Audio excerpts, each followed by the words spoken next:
Sporting the same design as the iPhone 5 released 1 year earlier, the iPhone 5S was more about what was on the inside. But 9 years later, is it any good and can you still use it today? Let's find out.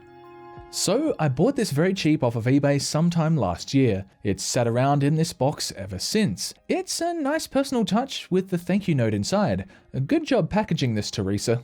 And digging in further, we've got the small box itself inside some bubble wrap. Oh boy, it's been many years since I've seen one of these boxes. Inside is the fair condition device, a few scratches and chips to the bodywork. The screen is also very smudged with fingerprints. Still not horrible for a 9-year-old phone. Before powering it up, I thought it would be a good idea to wipe it off with some isopropyl alcohol.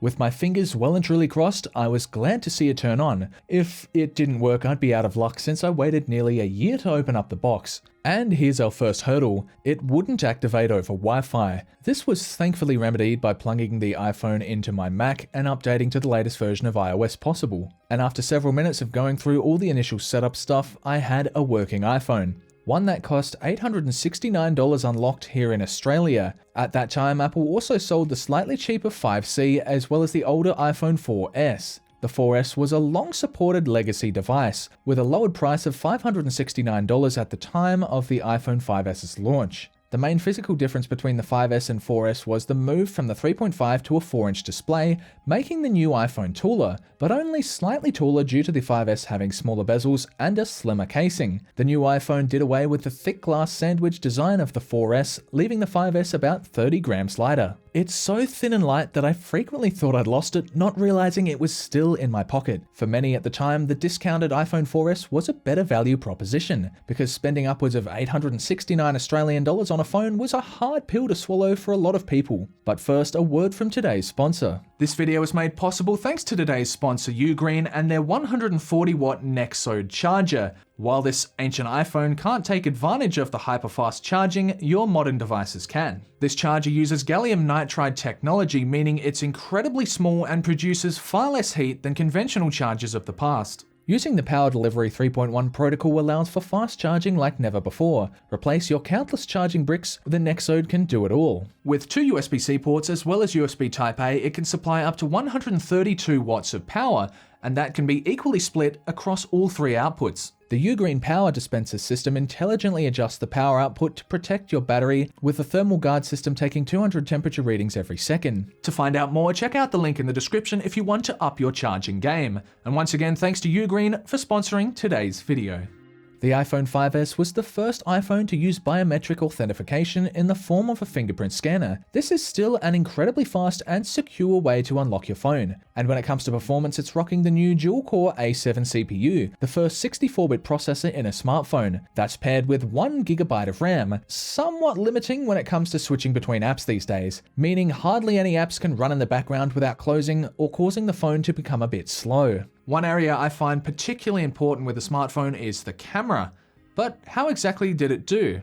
While the improved optics were boasted about at the time, smartphone photography has definitely come a long way. During the day, and with the help of HDR, it can produce pleasant images that aren't overly saturated or sharpened. Even at dusk, the images were pretty sharp, even on a bumpy highway. Scenes with strong contrast that were backlit did suffer though.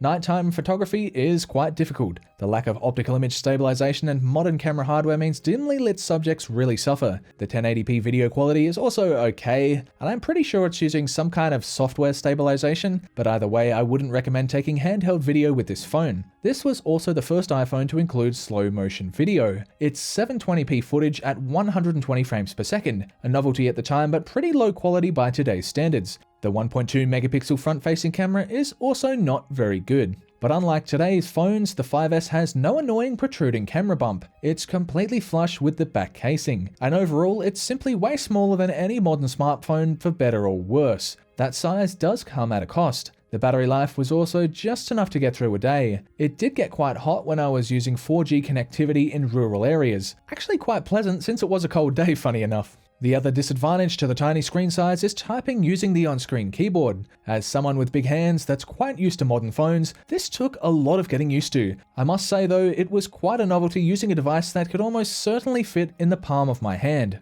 Using it as a phone for taking, phone calls, some people still do that, it's totally fine. And because it's a 4G phone, it'll definitely be supported for a lot longer.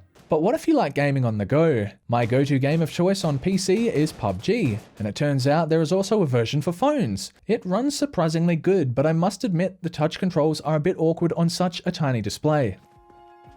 Minecraft for iPhone also ran fine, but I just couldn't get into the game thanks to the touch controls. I feel this would be far better on an iPad with a bigger screen. Some more traditional phone games like Jetpack Joyride were a lot of fun. I have fond memories playing this on my iPod Touch over a decade ago. Another classic game from well over a decade ago is Temple Run, and unsurprisingly it runs very well on this phone. But most importantly, the YouTube app works great. Feel free to check out my last video if you haven't already. Every app I use on a daily basis was usable on the iPhone 5S. Some apps had to run older versions as the latest ones weren't compatible with iOS 12. The bottom line is this is still usable. Unless you can get one as cheap as me for around $40, I'd personally go for the newer iPhone 6 or iPhone 7. It is sadly only a matter of time before the older versions of many apps cease to run even in iOS 12. But for now, I can still get by using the tiny iPhone 5S. So there we have it, the iPhone 5S running iOS 12. It is definitely still within the realm of usability, and pretty much every app and game is still supported. Thank you very much for watching. I hope you've enjoyed this video, and I definitely had a good blast of the past using this old iPhone.